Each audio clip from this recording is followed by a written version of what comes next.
Olá, nós estamos começando agora mais uma série, né? Uma nova série, na verdade, do Mais Podcast. Nós estamos muito felizes, muito animados por estar alcançando esse objetivo. Começa agora uma série de entrevistas dentro do nosso canal, do Mais Podcast. Nós temos hoje a honra de conversar com o Eduardo Fernandes. Eu posso dizer que sou, sim, né? Que a minha opinião ela é até suspeita de tão grato que sou pela vida dele. E eu gostaria de agradecer você, Eduardo, por estar com a gente aqui. E para nós é uma honra do Mais Podcast, para mim, para o Fábio. E nós queríamos saber, né, do Eduardo, quem é Eduardo Fernandes? O que você poderia nos dizer na sua apresentação, Eduardo? Bom dia, primeiramente aí ao Mais Que Podcast, a todo o público. Bom dia a todas as pessoas que vão vir a ouvir talvez essa mensagem após essa gravação. E, Alisson, eu queria parabenizar você, parabenizar também o Fábio por todo o trabalho que vocês têm desenvolvido com esse conteúdo digital e que realmente tem alcançado muitas pessoas. Para nós aqui da Associação Ministério Jericó é uma enorme honra ter vocês aqui, do tempo que vocês passaram com a gente aqui e ver aquilo que tem sido feito de algo de transformação a ponto de vocês dedicarem parte da vida de vocês a outras pessoas. Esse é algo muito bonito, esse é algo muito inspirador e realmente eu faço muito votos que esse trabalho alcance as ações, Obrigado, alcance muitas obrigado. pessoas. Tá? Sobre o Eduardo Fernandes, né? Verdade, Eduardo de Marcos Fernandes, Marcos por parte da minha mãe, Fernandes por parte do pai, né? O Eduardo que é teólogo, que é assistente social, o Eduardo também que é bombeiro militar, o Eduardo que é pai, que é avô, que é tio, né? Que tem um desejo enorme de alcançar pessoas, sendo uma figura pública também já vem nessa passada, vamos dizer assim, de 27 anos lidando com a recuperação, lidando com o tratamento, lidando com a recuperação de pessoas acometidas pelo transtorno por uso de substância. Então, esse é o perfil desse Eduardo, uma pessoa que já passou por esse momento no passado, né, e que tem conhecimento de causa, né, de mais de 10 anos vivendo escravo, né, de algo que pode ser realmente reestruturado, reeditado. Né? Então, isso realmente faz parte da minha vida, faz parte da minha caminhada, não tem como simplesmente apagar. Né? Então, o Eduardo, ele é essa pessoa, é a pessoa que momento está alegre, momento está triste, momento está empolgado, momento que está empolgado demais da conta, né? Mas é essa pessoa, família, pessoa amiga, né? E que se colocou à disposição do seu próximo. Esse é o Eduardo. Legal.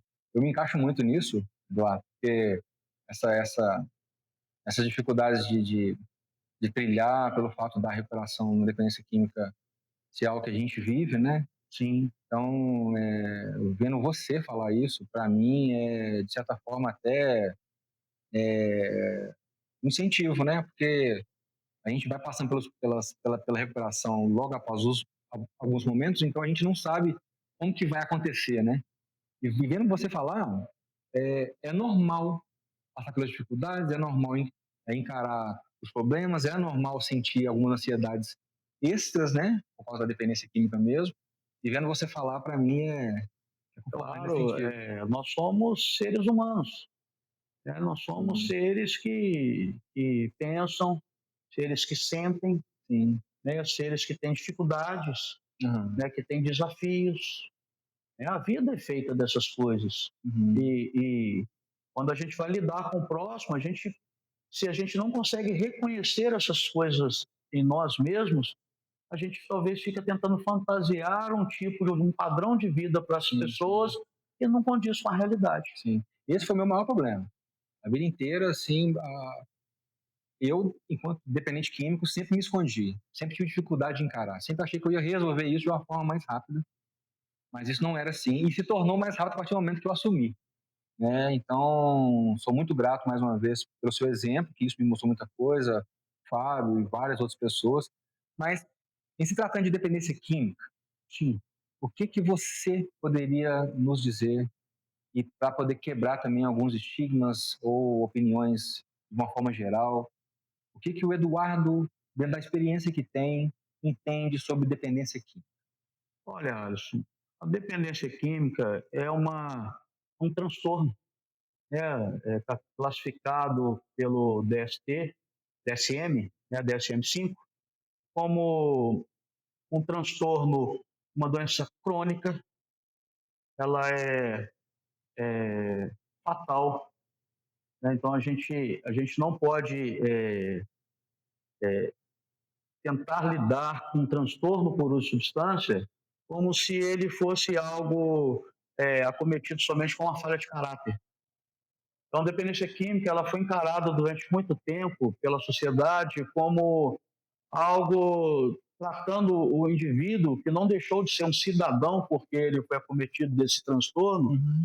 tratando esse indivíduo como se ele fosse somente uma questão de criar vergonha na cara. Sim, uma falha moral, né? Uma falha moral. Então, dependência química não pode ser encarada Sim, dessa sim. forma. Uhum. Né? Ela é um transtorno bio, psico, social e espiritual. Então, assim, a ciência hoje já encara dessa forma. Uhum. Infelizmente, a gente vê no dia a dia profissionais desatualizados. Uhum. E a gente vê também famílias e a sociedade, às vezes, mal informada sobre o que realmente é esse transtorno. É como se eu quisesse minimizar um sofrimento com falas ou com jargões. Então, dependência química é algo que o governo hoje gasta milhões para tentar, é, é, pelo menos, estabilizar. Né? Então, a gente não está falando de algo simples. Não é algo que a gente vai resolver, por exemplo, com somente um profissional de uma determinada área. Então, precisa-se de uma equipe multidisciplinar que vai além de uma estrutura, por exemplo, como da Associação Ministério Jericó, ou que vai além, por exemplo, de um TAPS, ou que vai além, por exemplo, de toda uma área que você possa imaginar, porque ela vai envolver profissionais, por exemplo, da psicologia, da psiquiatria, do serviço social, educador físico, pessoas que vão lidar com nutrição, que vai lidar ali com a parte física da pessoa, ou seja, um profissional de educação física. A gente vai precisar de uma gama de enfermeiro, de técnicos em administração, por exemplo, Uhum. de uma pessoa talvez formada em direito, porque muitas dessas pessoas, devido ao uso abusivo da substância, vão se envolver em algo de cunho jurídico. Sim, sim. Então a gente precisa estar ali assessorando essa Sim. pessoa também. Então, transtorno por substância é algo multifacelado, Requer muita responsabilidade. muita responsabilidade. E que também não adianta você ter essa equipe grande se você não consegue trabalhar numa rede estruturada. Uhum. Então, hoje, por exemplo, como comunidade terapêutica, como modelo de tratamento, que é um de vários modelos de tratamento, não há de se pensar a comunidade terapêutica nos dias de hoje, no ano de 2026, como somente um local que vai ser suficiente para poder tratar aquele indivíduo de sofrimento. Quem dera, né? Então a gente precisa de uma rede. Sim, sim. E esses encaminhamentos com a rede, essa rede trabalhando de uma forma intersetorial, o que eu quero dizer com isso? Os profissionais se comunicando entre si para poder tratar aquele caso específico. Uhum. Então, nós estamos tratando um indivíduo, nós não estamos tratando um grupo, Uhum. sabe? Então, apesar de estarem talvez acolhidos em grupo, aquele indivíduo tem pontos diferentes um dos outros Uhum. e eles precisam ser trabalhados na íntegra. E por isso o profissional precisa saber até onde vai o seu limite de atuação e aonde começa o limite do outro profissional e conseguir interagir essas informações para ter um trabalho eficiente. Com um objetivo que é de alcançar a restauração do dependente químico. Exatamente. Né? E esse respeito é muito legal, Eduardo. Esse respeito que você está falando entre as partes envolvidas, essa rede, ela caminhar junto, isso é muito bacana, né? Eu queria que você dentro do ambiente que você está há mais de 20 anos já, como é que você vê que isso seria possível? Como é que esse início poderia acontecer, dessa interação entre as partes? Seria algo assim, as pessoas teriam que ceder mais, ler mais, se informar mais, derrubar os seus preconceitos? Você Olha, poderia dizer? quando eu te falo de comunidade terapêutica especificamente, que é o modelo que nós adotamos, Sim. não há de se falar em recuperação sem falar no indivíduo. Esse é o primeiro passo. Então, é esse indivíduo que nos procura de forma voluntária, e aí a gente quebra todo esse estigma de que comunidade terapêutica é um manicômio, né? Não, são modelos completamente diferentes. Nós também somos contra manicômios, estamos sim nessa luta antimanicomial e às vezes somos taxados como manicômios. Não há de se falar em manicômio quando se fala em voluntariedade. Tá? Então, aquele indivíduo que nos procura para o tratamento, ele nos procura com um propósito, de forma espontânea, e como sendo o seu primeiro passo. Né? O primeiro passo ali para começar algo eficiente é essa pessoa, de forma voluntária, querer se submeter a esse tipo de modelo de tratamento. Que é um modelo que não surgiu da cabeça de algumas pessoas. É um modelo previsto em lei. Né? Então, existe uma lei de 2019, e essa lei, a lei antidrogas, ela realmente trata especificamente de cada modelo de tratamento, e no qual a comunidade terapêutica tem a adesão voluntária, a pessoa tem que passar por uma avaliação médica prévia, né? Então, ali o profissional da área de saúde vai poder identificar se aquela pessoa, por exemplo, tem alguma comorbidade associada, né? E dentro desse laudo, a comunidade terapêutica dá os primeiros passos para poder começar a tratar aquele indivíduo. Então, a intersetorialidade, ela começa ali, na confiança de que aquele relatório não foi algo forjado. Né? Porque a gente frisa muito isso. Não adianta você querer colocar uma pessoa, por exemplo, ficar num abrigamento temporário por 6 meses, podendo ser prorrogado talvez por mais 3 meses, que é o nosso caso, a gente tentar mascarar essa informação no começo e depois a gente arcar toda a equipe e também aquele indivíduo com as consequências vindas dessa manipulação. Se todas as partes estivessem encaixadas, o trabalho seria muito mais fácil. Muito mais, eu não digo mais fácil, mas eu digo mais eficaz. Ele vai ser muito mais eficaz. Eu quero abrir um parênteses aqui para poder dizer, né, que eu fiquei na Jericó internado por 6 meses e permaneço na Jericó por entender que o trabalho de sequência do meu tratamento faz parte dessa ligação entre a instituição, entre a minha vida, entre a vida das pessoas que me envolvem. Criar essa rede, para mim, é muito importante. De certa forma, o que eu estou vivendo hoje é o que você acabou de mencionar, no que diz respeito a ter as partes todas juntas nessa dinâmica, para que o Alisson possa ir mais adiante, e eu acredito que isso resolve muito na vida da pessoa que está se recuperando. O setor público, certo? De certa forma, ele estigmatiza, porque a gente entende que existem algumas opiniões que não são iguais, ou elas não se entendem. Dentro do ambiente que nós estamos, Eduardo, o que você espera no que diz respeito às possibilidades de entendimento? Eu estou frisando isso, sabe por quê, Eduardo? Porque você acabou de tocar num ponto muito importante, que é você, como presidente de uma instituição seríssima, como é que isso seria mais fácil para você tratar e para devolver se viesse de uma forma mais clara para você a situação? E se a sociedade, de uma forma geral, ou o governo, de uma forma geral, entendesse isso? Como é que você gostaria que essa interação acontecesse entre a instituição e os outros setores que poderiam estar envolvidos nisso? Sim. Bom, hoje não, eu queria fazer primeiro uma ressalva a respeito da presidência da instituição da Associação Ministério Jericó. Sim. A Associação Ministério Jericó, ela foi criada por pessoas com o mesmo pensamento, voltados para essa área de tratamento do transtorno por substância. Dessas 3 pessoas, no qual eu me incluo numa delas, 2 já faleceram, né? E E eu optei por não assumir a presidência naquele momento. Por que isso? Não por estar despreparado, não é por estar despreparado, não é por ser bombeiro militar, nada disso. A opção foi por causa da continuidade do trabalho.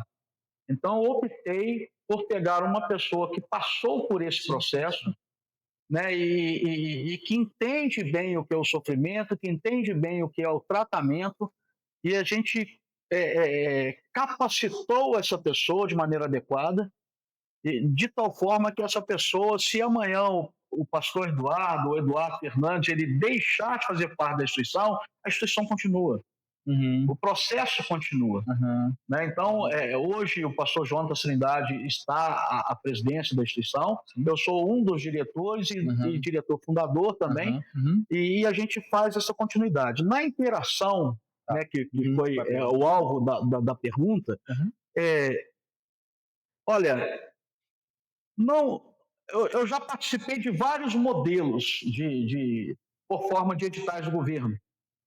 Um dos editais, há um bom tempo atrás, ele tratava dois tipos de estruturas de comunidade terapêutica. O primeiro era aquela comunidade terapêutica que não tinha documentação.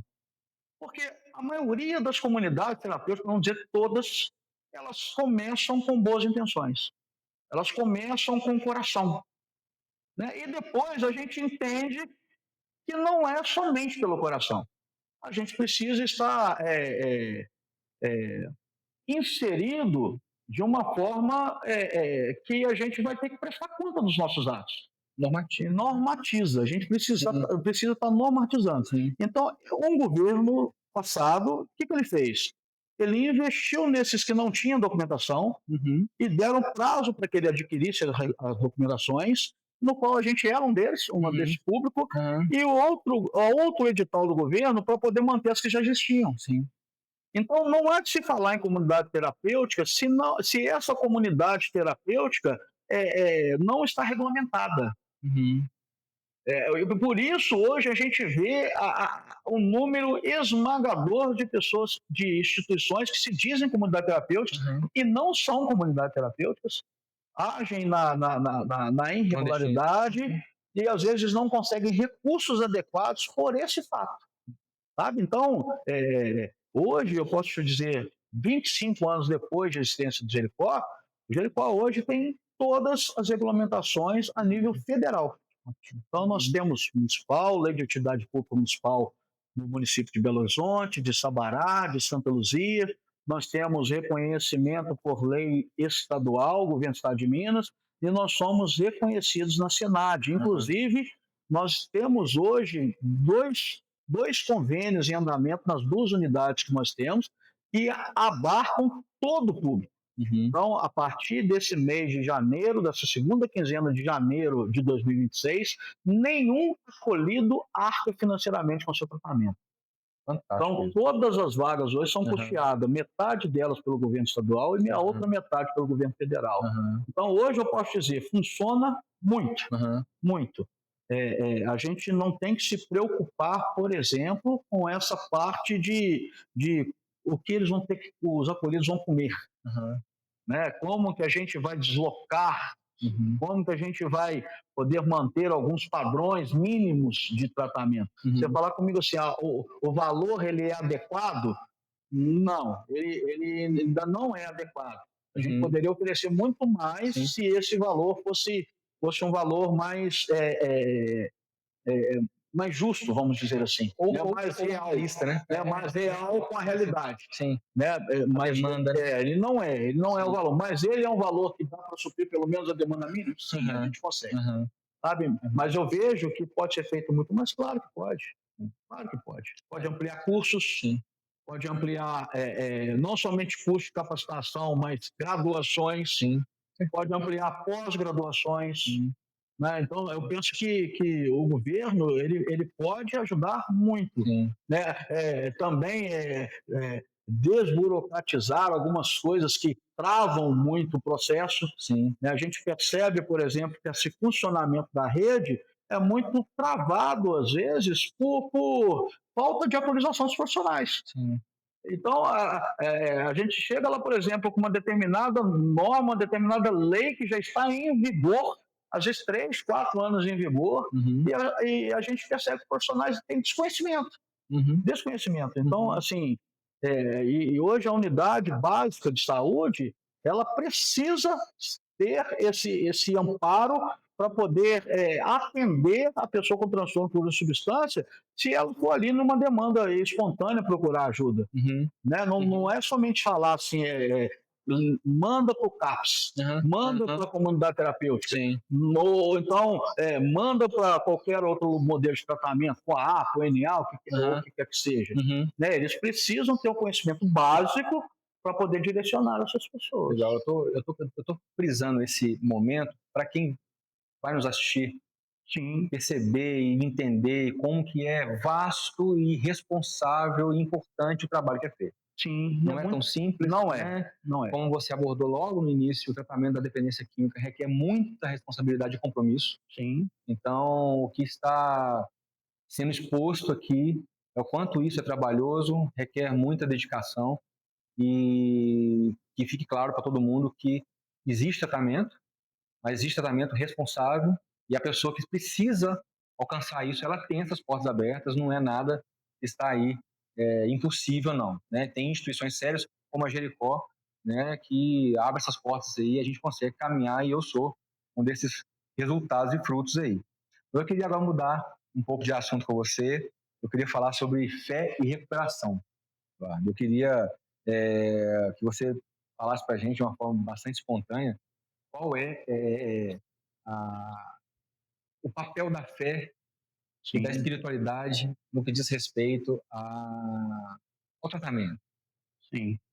Bom, a fé, como que eu vou traduzir para você a fé sem tentar traduzir a fé que eu professo?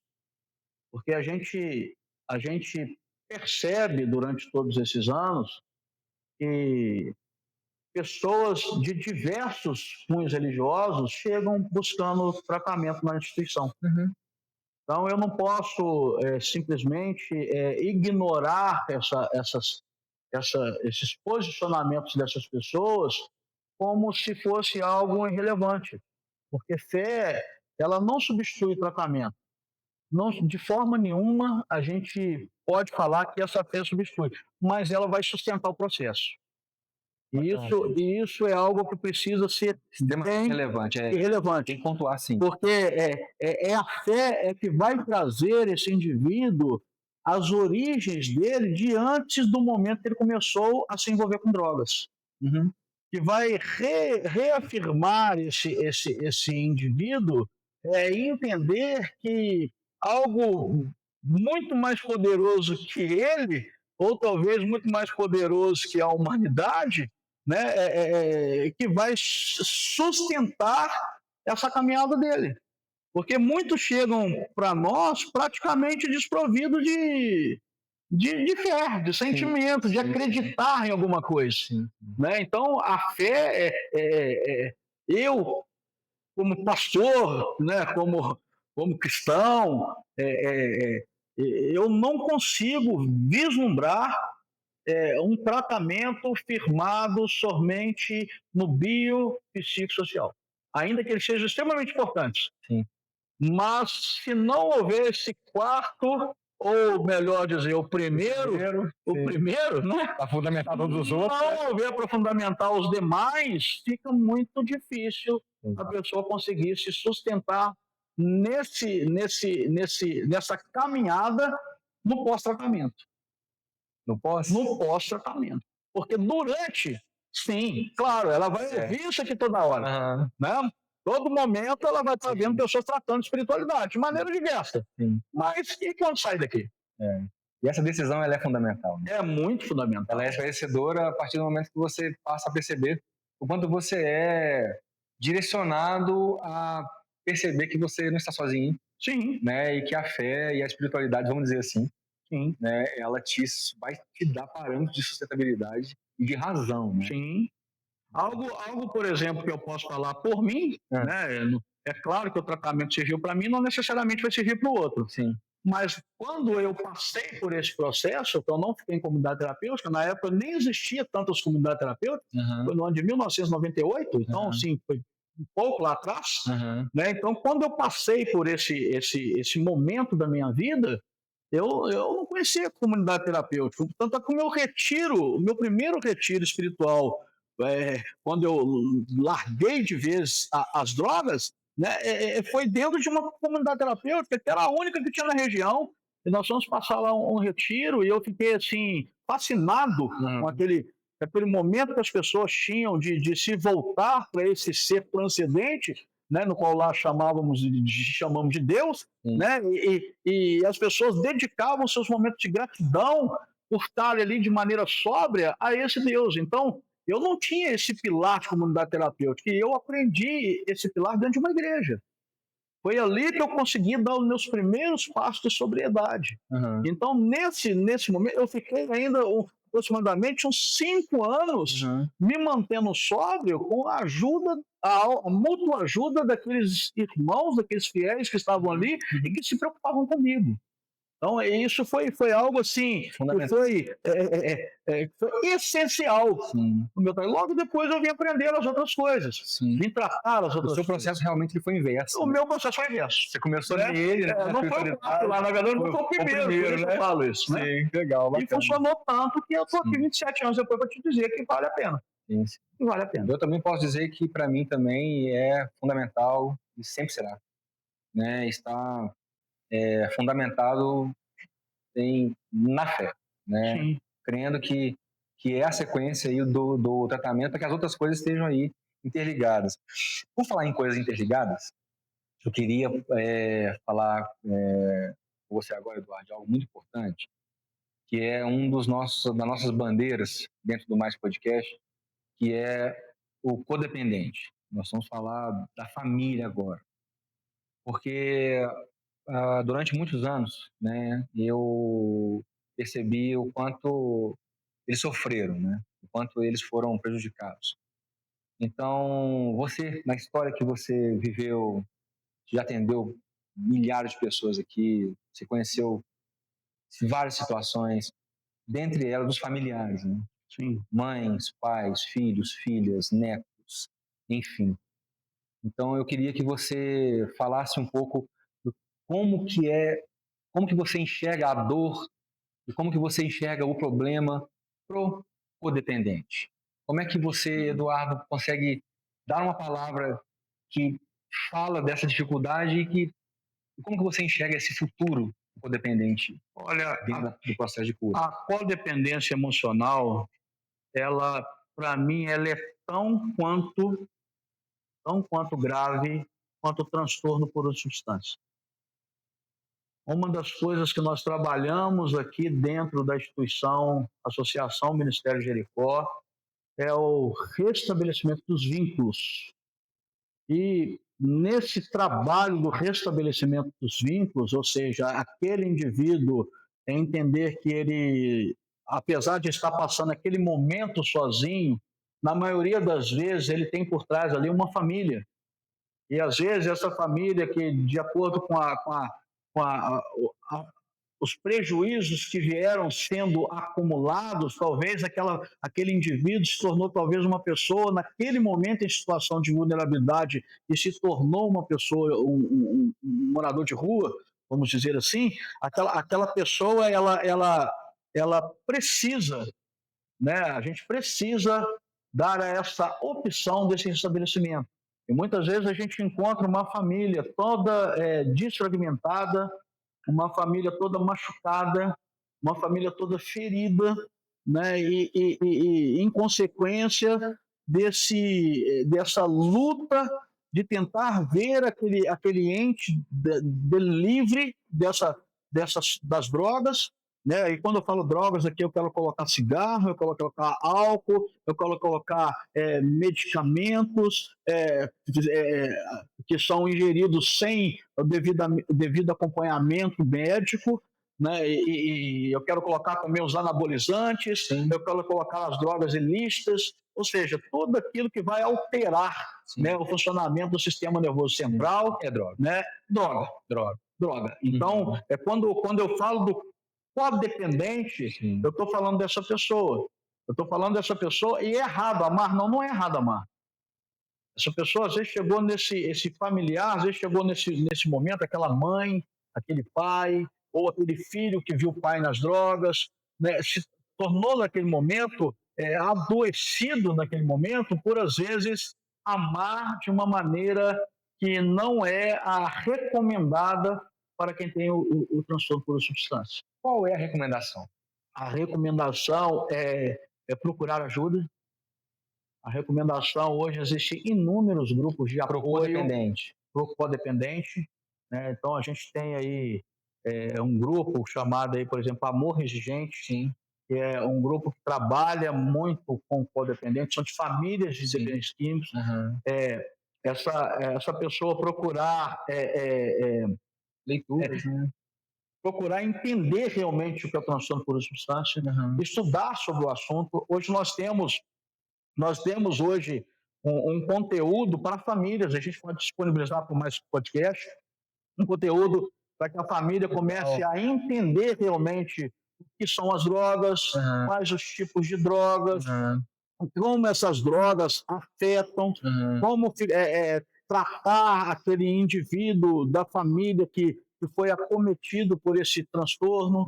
Então a gente consegue ajudar essa pessoa a tomar decisões acertadas, e muitas vezes o dizer não é uma dessas decisões, o sustentar o não continua sendo uma dessas decisões, e dizer não também é amar, sabe? E muitas vezes a gente vê famílias inteiras destruídas, casamentos destruídos, relacionamentos destruídos por causa desse excesso de amor incompatível com o tratamento. Sim.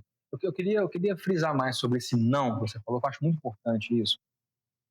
Porque na maioria das vezes, se não em todas as vezes, esse amor ele excede, né? E na verdade a pessoa acha até que o amor dela não resolve, mas ele está sendo mal aplicado. De uma forma prática, a pessoa está no uso, a pessoa está lá tendo o momento dela de um período longo de recaída, vamos dizer assim, para poder tentar encaixar isso. Como que você diz de forma bem prática mesmo, essa prática do não nesse momento de turbulência? A pessoa está em uso e aí a família não sabe o que fazer. O que você orienta nesse sentido? Olha, não dar dinheiro, não pagar o traficante, não ser estar ali se permitindo se envolver, por exemplo, em assuntos de cunho jurídico, em crimes, por exemplo, para poder Não tentar pactuar com aquilo, não né? pactuar com crimes, Com o errado. com o né? errado. Então, Achando que isso aqui é um amor, achando que é o amor amor, correto de se né? praticar. Porque se eu, como mãe, não fizer isso, quem vai fazer? Se eu, como pai, não fizer isso, quem vai fazer? Então, o não é o não de realmente não aceitar, por exemplo, aquele indivíduo usando droga dentro da casa, do lado das crianças, do lado dos pais, no ambiente que é o ninho, né, da família, que é o local protegido da família, permitir com que essa pessoa que está acometida de transtorno, né, que ela também venha a atrapalhar ali o convívio familiar, porque eu amo aquela pessoa. Né? Então, dizer não para quem está nesse momento, ele é essencial. Dizer não, eu não aceito esse tipo de comportamento seu, para que a gente continue caminhando junto. Nós te amamos, mas a gente precisa buscar um meio de lidar com essa situação. Sabe? Então, assim, isso é fundamental. Legal. Fundamental. Muito interessante você falar sobre isso, Eduardo, porque o não das pessoas que me amam foi fundamental para mim. Né? Eu quero muito, durante esse bate-papo com você, falar de algumas coisas que aconteceram comigo para poder falar do tratamento propriamente dito, né? Porque como é que ele funciona dentro do que você está falando. né, o não dos meus pais, o não de pessoas que eu conhecia, o não de empresas, o não do empregador, me ajudou a colocar limites. E a entender que eu precisava mudar, eu precisava pelo menos aceitar o que estava acontecendo comigo, para que eu pudesse enxergar o não deles como uma forma muito carinhosa de dizer para mim que precisava da minha ação nesse sentido, né? Então, por isso que eu estou falando mais uma vez sobre essa necessidade de entender esse não e de praticar esse não, como é que isso é importante, porque eu vivi isso e sou prova disso E aí. muitas vezes a gente vê também, a gente percebe, Alisson, a pessoa com transtorno de uso de substância, ela começa a quebrar as regras naquele pensamento que não é algo real, verídico, e ela está prejudicando somente ela mesma. Uma pessoa que está com uso abusivo de substâncias psicoativas, ela prejudica todos que estão ao seu redor. E aquele familiar que quer ajudar, se ele não tiver esse entendimento, ele vai se tornar fatalmente um codependente. Se ele não entender que essa situação não está atrapalhando somente o indivíduo. Sim. Porque envolve tantas outras coisas. Sim. Como você disse, emprego. Sim. Como você disse, família. Como você disse, o meio social que ele vive. Né? A pessoa vai se auto-excluindo. E até na rua existem regras. Então a nossa sociedade ela é feita de regras. Sabe? E regras tanto para a família quanto para a pessoa que está em tratamento. E uma das maiores dificuldades que nós temos é conciliar a família com a pessoa em tratamento. Porque às vezes o desgaste chegou a tanto que a pessoa fala assim, não, ele está ali 6 meses, 9 meses, está sendo um alívio para a gente. Né? Mesmo que ele não pare de usar droga, mas pelo menos a gente vai ficar 6 meses, 9 meses livres. Vamos conseguir dormir. Você entende? Né? Entendo. De tanto que a codependência está com aquela pessoa já.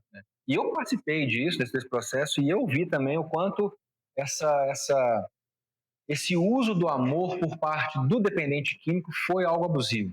Sim. Né? Eu percebi que dentro do ambiente de decisão para internação ou para tratamento, a pessoa, já que tomou a decisão, começa a exigir coisas, né, dos parentes, da família e tal, em detrimento da decisão que ele teve. Então, eu vou me internar, mas eu quero isso. Isso também é um grande problema, né? Sim. Olha, resumindo, busque ajuda. Busque orientação. Cuidado não é abandono. Né? Às vezes aquela pessoa vai precisar ficar acolhida numa comunidade terapêutica ou internada numa clínica ou um hospital involuntário. Sim. Às vezes, naquele momento, vai ser necessário isso. Sim. Então, cuidado, ele não é abandono, ele é sabedoria, tá? Legal. Entender que ninguém se salva sozinho. Ótimo. Tá? Muito legal. Ninguém se salva sozinho. Legal.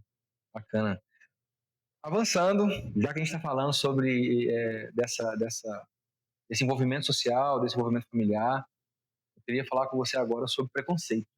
Sim, ele é grande. Né? O que você poderia nos falar com relação a isso? O que você enxerga dentro disso?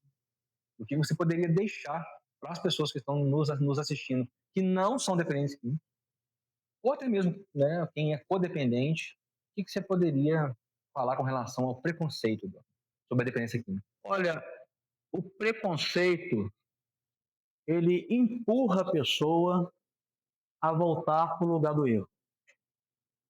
Isso é uma coisa assim que é nítido, porque quando a pessoa começa a ser excluída, por exemplo, da família, do meio social que ela está, ela vai voltar àquele lugar que a acolheu. E aí, bem provavelmente, a recaída é certa. Sabe? Então, o preconceito, ele não ajuda, o preconceito, ele não soma em nenhum ambiente. Em nenhum ambiente. Então, a sociedade, ela fecha as portas e a recaída acaba virando refúgio. Sabe? Então, o preconceito, ele quando se fala de recuperação, precisa se envolver a oportunidade. Sabe? A pessoa que está no processo de recuperação, ela precisa de ter oportunidade para poder desenvolver aquelas habilidades que ela tem que são desassociadas ao uso das drogas. Sim.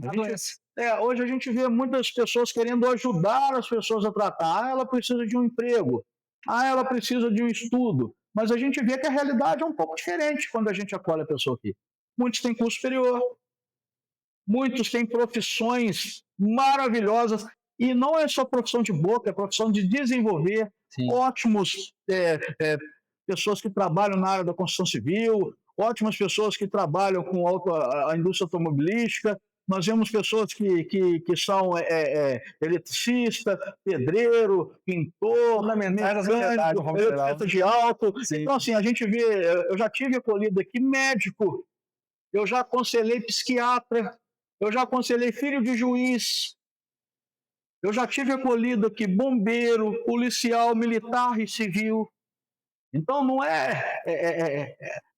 quando existe um preconceito, sim, esse preconceito diminui a pessoa, o indivíduo. Sim. É claro que eu não estou aqui sendo insano de dizer que existem pessoas que precisam ser educadas, né? Pessoas que precisam estudar. Uhum. Muitos abandonam o estudo por causa da adicção, uhum, param de estudar, às vezes, no ensino fundamental, ou talvez não concluam o ensino médio. A gente sabe que tem inúmeras pessoas assim, mas eu não posso generalizar e falar que são todas. Sim. Sabe? Sim. E muitas, às vezes, por exemplo, não voltam a estudar nas escolas seculares por preconceito. Uhum. Já não é mais um menino de 12 anos, um jovem de 12 anos, às vezes é aquele adulto com 25, com 30 anos que tem um ensino fundamental. Uhum. E para ele voltar a estudar, o preconceito muitas vezes é uma barreira enorme. É uma barreira enorme. Sim. É uma barreira enorme. Então, o segredo é acolher. Quando a gente está falando sobre se aceitar, é uma das formas de vencer o preconceito, sabe? Quando eu me aceitei, eu sei que eu vou sofrer o preconceito. Eu sei que a sociedade não está de braços abertos. Assim, e ela não perdoa. Exato. A sociedade não te perdoa. Sim, né? A sociedade... Ela quer retorno. Ela quer um retorno positivo. Ela quer um retorno positivo. Exatamente. Aí seja falso, né? Exatamente. E aí, a pessoa que está na adicção e está livre desse... ou conseguiu paralisar esse processo de alguma forma, né? Essa pessoa precisa entender que esses preconceitos existem. Elas precisam aprender que esses preconceitos faz parte do processo. Faz parte do processo. É isso mesmo, e encarar é fundamental. É até aquele ditado que fala: o que não me mata me torna mais forte. Então, o preconceito... É hora de praticá-lo. É hora de praticar isso. É hora de praticar. Recaída. Eu vou falar com você agora sobre recaída, Eduardo.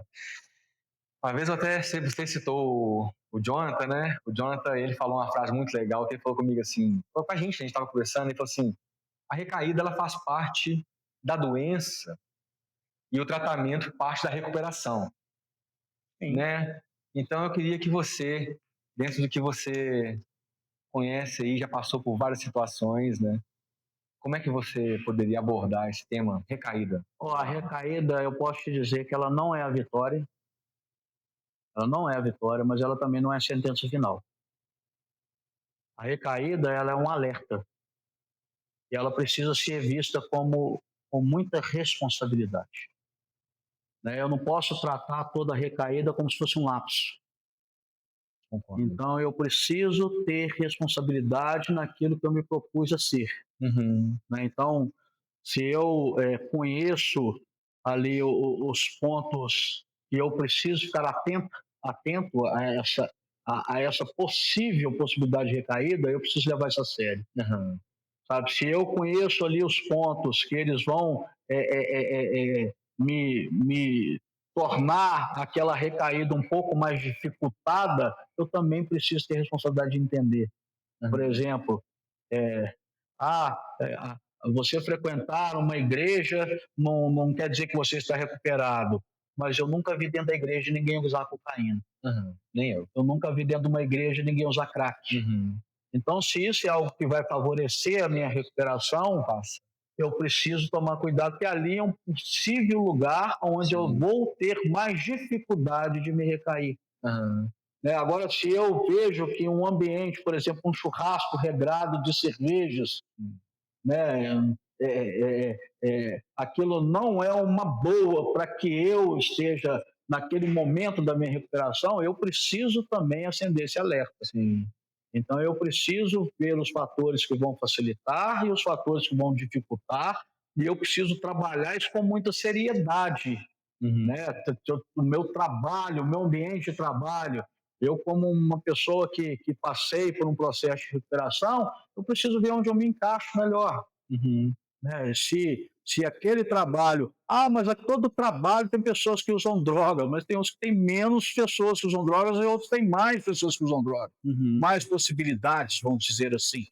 E volto a dizer, droga para mim é desde o cigarro até as ilícitas. E se tratando de um processo individual, se um lugar tem muitas pessoas que usam ou menos pessoas que usam, se eu recair, a situação é toda minha, a responsabilidade é toda minha. Responsabilidade. Toda minha. Então, assim, independente do fluxo que se está, né, claro que você tem que evitar, evidentemente, dependendo do fluxo que você está, é importante ter essa responsabilidade de olhar para si, assim, cara, não dá mais, né, e ter essa responsabilidade de desviar o caminho, né?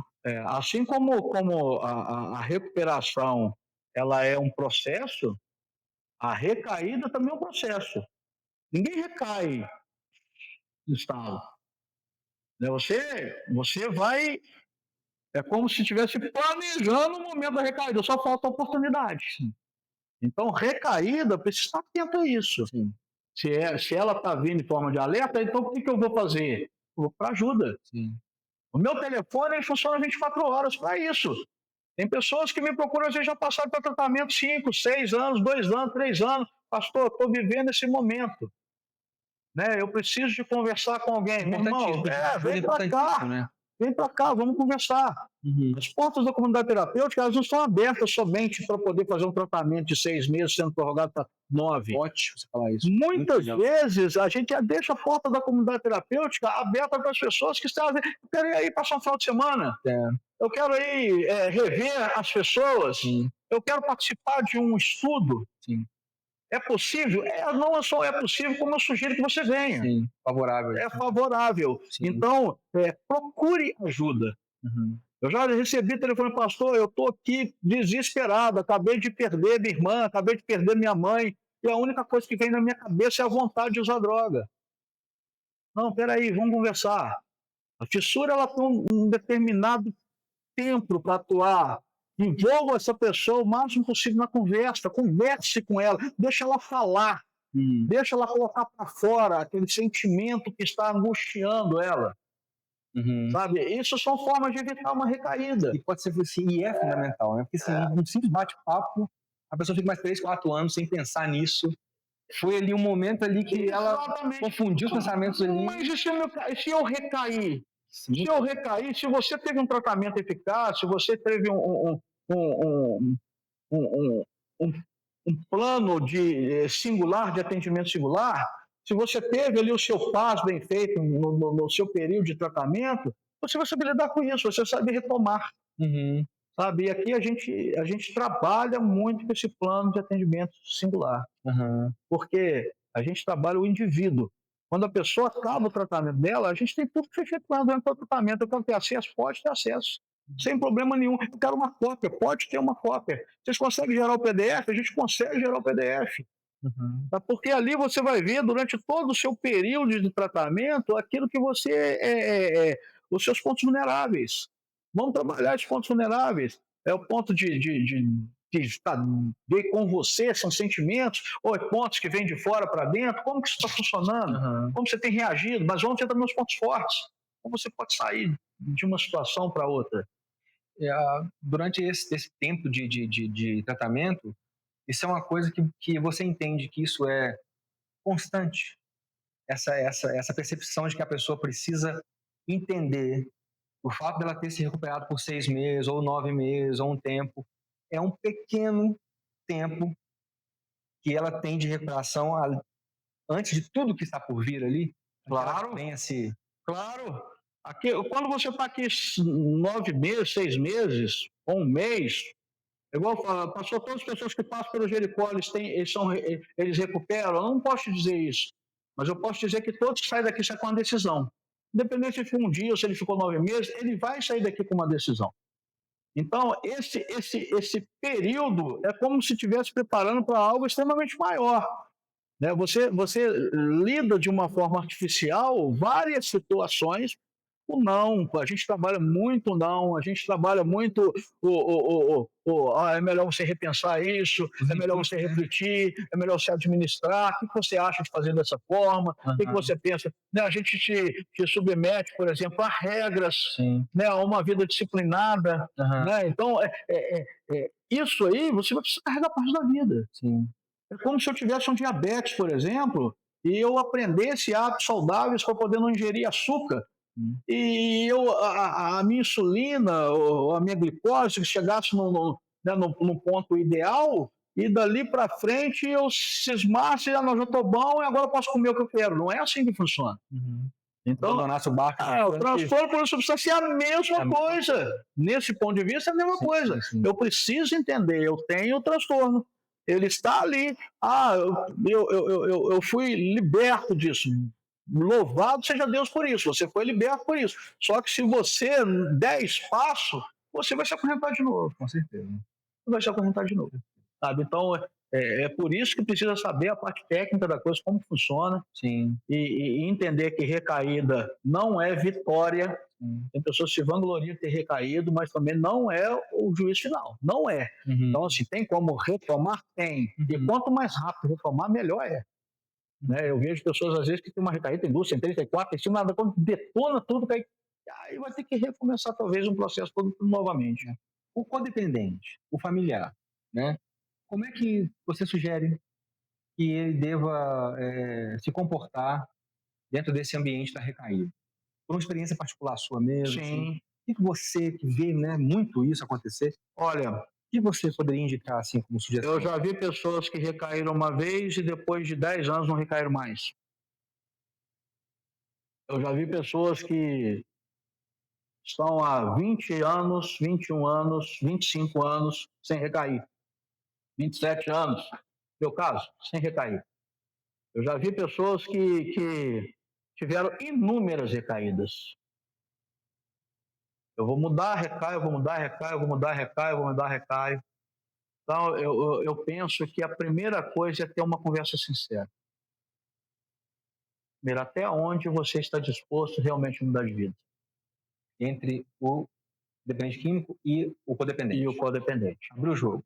Bater um papo. Eu acho que abrir o jogo é o ideal. Até onde nós podemos investir nessa mudança que você fala, mas que no fundo ela não se materializa. É preciso trazer isso à tona. Sim. Nesse bate-papo familiar. Porque senão o modelo de tratamento vira institucionalização. Entendi. A pessoa se auto-institucionaliza. Sim.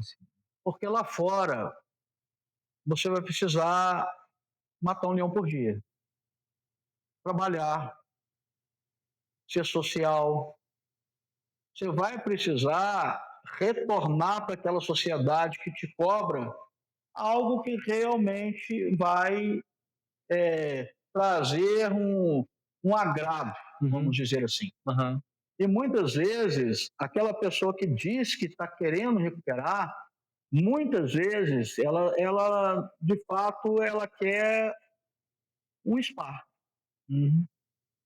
Que é outro tipo de tratamento completamente diferente da comunidade terapêutica. E de uma clínica involuntária. O que você acabou de falar é um negócio tão legal. Você acabou de propor um bate-papo. Sim. Para que se identifique as dificuldades ali e se antecipe a ser caído. Ou seja, extremamente possível, né? É possível. É possível. É possível. Chegar, colocar isso em pratos limpos, abrir o jogo, serem sinceros, ainda que uma parte não consiga ser, vai se perceber isso, né? E a partir daí tomar as decisões ali. E partir do ponto de entendimento que quando se fala em comunidade terapêutica, a gente está falando de tratamento para pessoas com mais de 18 anos. Aquele indivíduo já é um adulto que tem condições, principalmente se ele já passou por um problema, um período de sobriedade, no caso de comunidade terapêutica você fica sóbrio um tempo, ou de uma clínica involuntária você fica sóbrio um tempo, para poder decidir o que ele quer da vida dele. Pessoas que não querem parar de usar droga. E é um direito que elas têm. É um direito. Ainda que a família sofra, ainda que a família se adoeça com isso, né? Gere algumas feridas, o dependente ou o indivíduo, ele tem o direito de escolher o que ele quer fazer. Sim. E nós precisamos respeitar isso. Legal. É claro que tudo nessa vida tem consequências. Sim, sim. E as consequências da continuidade de uso podem não ser tão boas. Normalmente não são. Né? Podem não ser tão boas. Eu prefiro tratar dessa forma, porque todas as vezes que eu falei que não são, eu fui tido como uma pessoa arrogante. Sério? Sabe? Porque a pior coisa que tem é você tentar mostrar para aquela pessoa que está se sentindo bem, porque a serotonina foi ativada, né, por causa do núcleo accumbens, né, que foi ali onde a droga fez o efeito da sensação de prazer. É muito difícil você falar com aquela pessoa que está se sentindo bem, que na verdade está fazendo mal para ela. É verdade. E você ativa uma pessoa ruim, muitas vezes por isso. Trocando em outro linguajar, você é careta demais, né? Então, assim, é careta, exatamente. É careta, cara. Então, assim, eu prefiro respeitar aquilo que a pessoa quer. Por falar em respeito, por falar em liberdade, por falar em direito, por falar nesse gancho que você abriu, existe uma camada aí que não tem ainda esses direitos todos disponíveis dentro do que a gente vive, que são as crianças, né? Sim. E os adolescentes. Sim. Você como pai, como avô, como um cara assim que tem uma estrutura familiar muito bacana, de Vitória, nós estamos vivendo hoje no mundo uma crise das drogas sintéticas. Sim. Nós estamos vendo aí os cigarros vendidos de um outro formato, né? Nós estamos vendo a indústria se preparando para poder envenenar e prejudicar o ser humano a partir de uma idade muito, muito tenra, muito nova ainda, né? Qual a recomendação que o avô Eduardo, que o pai Eduardo, o pastor Eduardo poderia dar para a juventude que está pegando esse momento agora? Olha, a primeira coisa que eu sinto em dizer, né, é que nós não temos, por força de norma, comunidades terapêuticas para tratamento de jovens. Nosso país, chamado Brasil, hoje é inviável. Não podemos tratar pessoas com menos de 18 anos. Então, esse já é um dificultador, vamos dizer assim. É um modelo de tratamento que, até mesmo por causa de ferir estatutos da criança, da infância e adolescência e tantas outras regulamentações, né? O primeiro conselho que eu dou para os pais, para os avós, eu sou avô, acho que o avô faz até talvez mais que isso, é não romantizar, não romantize drogas como sendo algo normal, que a sociedade já usa desde o princípio dos tempos, e que tem pessoas que usam drogas e não vão se tornar dependentes. Isso é uma verdade. Tá? A cada 4 pessoas que usam crack, somente uma vai se tornar um dependente. Né? Então, a gente às vezes discute esse assunto muito dentro da comunidade terapêutica, porque precisa se entender um pouco sobre os modelos. Né? Então, o modelo de comunidade terapêutica é para tratamento de pessoas com transtorno por substância que estão em situação grave. Então, não é baixo, médio, grave. Então, se você perguntar nesse ciclo de pessoas se o crack causa dependência, eles vão falar, é claro que sim, porque todos eles já se tornaram dependentes porque estão em situação grave. Mas a realidade científica diz o contrário, cada 4, uma se torna dependente. Mas não quer dizer que as outras 3 não vão ser destruídas de alguma forma por causa do uso dessas substâncias e tantas outras. Então, não romantize. Sabe, essa é a primeira coisa que eu queria deixar claro, porque escolhas acertadas, elas podem mudar destinos. Esses jovens, apesar de terem ali uma certa resistência ou rebeldia, quando os pais vão falar, picareta e tantas outras coisas, a gente já foi jovem um dia, né? Esses jovens, quando eles se veem num momento de dificuldade, se o conselho dos pais ou o direcionamento dos pais for de forma acertada, dizendo realmente o que significa droga, o que é droga, quais as consequências que elas vão causar, quando eles se pegarem numa situação dessa, pode ser que eles dêem um passo para trás. Então, quando se fala de tratamento com jovens, tem sido devastador. Sabe? A gente tem visto aí crianças de 10, crianças de 11, 12 anos completamente viciadas, né? E muitas vezes partem de pais viciados, né? E a situação pode se tornar um pouco, ou até mesmo fora de controle. Sabe? Então, os pais não foram chamados para ser amigos. Se forem amigos, beleza, mas precisam saber a responsabilidade deles no contexto social. Sim. Legal, sabe? Por que eu falei que o avô é mais difícil? O avô tende a deixar o filho, o neto destruir tudo, porque os pais vão pagar o conserto. Né? Então tem hora que o pai ou a mãe vai precisar falar com o avô, pá, aqui é meu filho.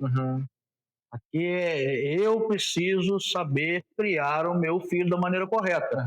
Até mesmo que tem hora que o avô fala com o pai, eu tô achando que você está soltando da corda. Tô achando que você está abrindo muito mão, você está liberando muito cedo. Né? Tem que tirar um pouco essa ideia aí de ser só amigo. Sabe? Então esse é o conselho que eu dou. Obrigado. Né? Tá bom? E respeitar também, às vezes ali a escola, né? Professores hoje têm sido taxados aí como os carrascos da história. Né? Então, os pais muitas vezes tentam tirar ali a autoridade dos professores no momento de aula, de tentar, às vezes, puxar um pouco a rédea daquele filho que está muito solto ali dentro daquele contexto escolar. Né? Isso tende a atrapalhar também a formação aí desse adolescente. Esse comportamento dos pais com relação à parte educativa de escola, muitas vezes os pais transferem para os professores uma responsabilidade que seria dele. Que é educar. Educar é responsabilidade dos pais. Não romantizar e nem transferir a situação da amizade do coração, não. A responsabilidade de criar. Né? Eu acho que você tocou num ponto muito importante, porque parte do princípio de trazer a verdade à tona logo quanto antes, né? Para o adolescente, para a criança ali, para que se enxergue o que está por vir aí. Olha, o cenário não é... Ter um filho é um ato de responsabilidade. Eu tenho 7 filhos. Né? Ter filho não é simplesmente colocar no mundo. Ter filho envolve, entre outras coisas, estudar para poder saber orientar. Eu, depois que eu comecei a trabalhar com dependência química, eu me especializei em algumas áreas. Eu fiz o serviço social por causa do tratamento. Eu fiz algumas pós-graduações, psicanálise, dependência, saúde mental com ênfase em dependência química, gestão social, tudo para poder trabalhar com esse público. E tudo que eu aprendo, eu tento trazer de uma forma bem dinâmica para os meus filhos. Você falou uma vez, eu estava participando de uma pregação sua, e você falou da importância que se tem de fazer um trabalho preventivo de qualidade. Sim. Você acredita que passa por aí? Olha, a prevenção ela é essencial no tratamento. Porque, como um bombeiro, e aí eu posso falar isso com mais propriedade, os corpos de bombeiro entenderam que, ao invés de investir numa viatura de autobomba, tanque, que hoje custa aproximadamente o preço de 30 veículos da Polícia Militar, por exemplo, uma viatura. Nossa. Então, ao invés de investir, fora os amparatos de equipamento de proteção individual, investir-se em prevenção. Então, a área de prevenção no Corpo de Bombeiro hoje tem sido ampliada de uma forma enorme e ainda não atende a demanda daquele público local, mas uma coisa já é comprovada. O número de incêndios abaixou muito. Muito. Então, o que eu vejo hoje na dependência química? Dependência trazendo para esse assunto, hoje a gente fica como se estivesse apagando o fogo. Trabalhar prevenção nas escolas é uma enorme saída. Mas não trabalhar prevenção como a semana da prevenção, mas não como se fosse uma matéria. Uma matéria, assim como é português, matemática, tivesse uma matéria com prevenção. Sabe? Não somente prevenção às drogas, prevenção de acidentes, prevenção... Ou seja, quando você trabalha prevenção, não somente distribuir panfletos no trânsito, que é uma forma de prevenção, ou fazer propagandas sobre a semana A ou B. Não, é algo introduzido na cultura e na educação. Na cultura de um povo. Sim. Então, se a prevenção for inserida, porque nós temos problemas sérios em relação quando a gente fala de Brasil. Nós temos, de um lado, Bolívia, Colômbia, os maiores produtores narcotráficos do planeta. Nós temos do outro lado, na Europa, o maior consumidor de drogas do planeta. E o Brasil está justamente no meio. Nós estamos na chamada rota do tráfico. Então, se nós não ensinarmos a nossa população de uma forma preventiva, começar pelos nossos filhos. Mas e os adultos? Os adultos já têm os meios de tratamento, que é o apagar o fogo. O fogo na panela, ele não acabou. Né? O incêndio no apartamento, ele não acabou. A gente vai ter que usar aquela viatura uma hora lá. Então, continuar usando essa viatura, mas dar ênfase ao tratamento, dar ênfase às pesquisas. Isso também é uma forma de prevenção. Dar uma ênfase nas pós-graduações, reforçar nas graduações, reforçar mais esse assunto para quem trabalha na área. Então, assim, eu penso que prevenção é algo fundamental. Tá? Ok. Em se tratando de uma esperança real, assim, dentro do que você viveu até hoje, o que você poderia dizer com relação a, depois de tantos momentos difíceis que você viveu, existe esperança para recuperação? Claro. Claro que existe. Esperança é algo que não pode... Um homem sem sonhos é um homem morto, não é? Então, assim, a esperança de ver famílias reconstruídas durante uma das coisas que realmente me mantém na continuidade desse trabalho não só ver somente aquele indivíduo que passou pelo processo de recuperação recuperado, sóbrio, mas ver o que aquela onda da decisão dele expandiu para as famílias, para os amigos, para o bairro que ele mora, para o local que ele trabalha. Hoje eu tenho pessoas que já recuperaram aqui no Jericó há alguns anos, e eu vejo trazendo outras pessoas para recuperar. Eu conheço um casal maravilhoso, tem um deles, né? E a esposa chegou na secretaria da instituição e ela falou assim: pastor, se o meu esposo não sair dessa vida, neste lugar, a minha família está destruída. E ela e um rapazinho que era um neném na época, e hoje eles são empresários. Ela está se formando em psicologia. Ele é um empresário bem conceituado na região de Betim. Eles têm 2 filhos maravilhosos que eu vi crescer, que eu batizei. Né? Então, assim, quando você vê uma família reestruturada por causa da decisão de uma pessoa, você vê que tem esperança. Legal. Sabe? Então, esperança ela é real. Ela é real. Ela é real. Não tem como fugir disso, não.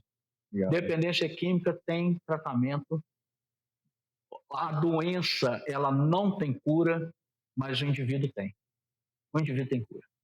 Bacana demais. Então, isso aí a gente não pode generalizar tudo, né? Sim. Dependência química tem cura? Não. O indivíduo acometido tem. E eu sou prova disso. Tem. Também sou. Com relação a... Só para a gente encerrar, né? Eu gostaria de te perguntar o seguinte: qual é a mensagem que você deixa pro dependente químico e qual a mensagem que você poderia dar para quem já perdeu as forças aí? Qual a sua última mensagem final que você poderia... Olha, a mensagem final que eu deixo para você que está aí nos assistindo é que dependência química tem saída. Sabe? É um processo assim, doloroso, é um processo que vai custar um esforço que talvez você não tenha, mas eu quero dizer que você não está sozinho. Eu quero dizer para as famílias que vocês também não estão sozinhos.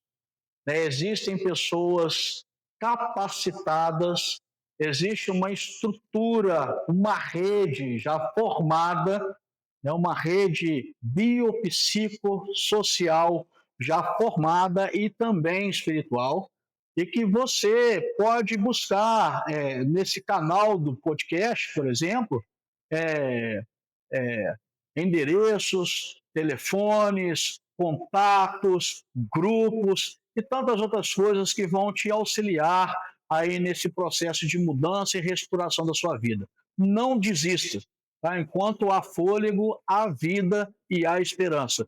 Tá? Não importa a sua idade, não importa se você é novo demais, não importa se você acha que já está velho demais, dependência química ela tem tratamento e ela tem saída. Tá? E nós estamos à sua disposição. Esse é o meu recado para você. Eduardo, obrigado demais. Deus te abençoe. Foi uma honra receber você Eu aqui. fico muito feliz de ter feito parte desse momento. O Eduardo cuidou de mim, cuidou do Fábio, o Eduardo cuidou de muitas pessoas. Para nós é de verdade uma honra ter A você honra é aqui. toda minha. E iniciando aí esse processo de entrevistas do Mais Podcast, nós agradecemos você pela participação e espero que tenha te ajudado e que você alcance aí o tratamento. Deus abençoe você. Obrigado. Um abraço. Tchau.